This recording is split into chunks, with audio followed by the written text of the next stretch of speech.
राजा जी के दिलावा टूट जाई। तो चलिए दोस्तों नमस्कार, मैं विकास, मेरे चैनल में आप लोग का बहुत बहुत स्वागत है। चलिए अच्छे से बात करते हैं।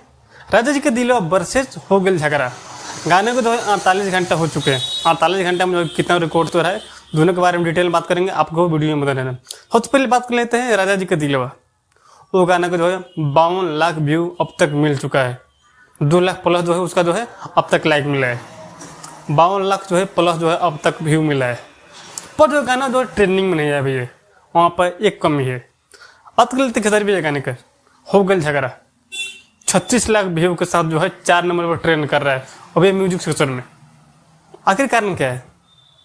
52 लाख व्यू होने के बावजूद भी ट्रेंड नहीं कर रहा है। 36 लाख व्यू होने के बावजूद भी गाना ट्रेंड कर रहा है। आखिर गाना में क्वालिटी क्या है? आखिर जो है गाना में क्या खासियत है? गाना ट्रेंड कर रहा है कम व्यू होने के बावजूद भी। गाना मतलब खासियत क्या है कि ज़्यादा व्यू होने के बावजूद भी जो ट्रेंडिंग में नहीं है। आप लोग तो कमेंट में जो है अपना राय जरूर बताइएगा कि ट्रेंडिंग स्टार है इसलिए जो गाना ट्रेंड कर रहा है। ट्रेंडिंग स्टार नाम पर है इसलिए गाना ट्रेंड कर रहा है क्या? कुछ भी हो सकता है, बाकी ऑडियंस के ऊपर निर्भर करती है। गाना जो है ट्रेंडिंग में आने के कारण क्या है? इतना कम व्यू होने के बावजूद गाना ट्रेंड कर रहा है, कहीं ना कहीं जो है चीज़ तक हमको समझ में नहीं आ रहा है। बाकी आप लोगों को पता हो तो जो है कमेंट में जरूर बताइएगा, और वीडियो अच्छी लगी वीडियो को लाइक कीजिए, सब्सक्राइब कीजिए। बाकी नेक्स्ट वीडियो में आप लोग जहाँ भी खुश रहिए मत रहिए, दोनों गानों को भरपूर प्यार दीजिए।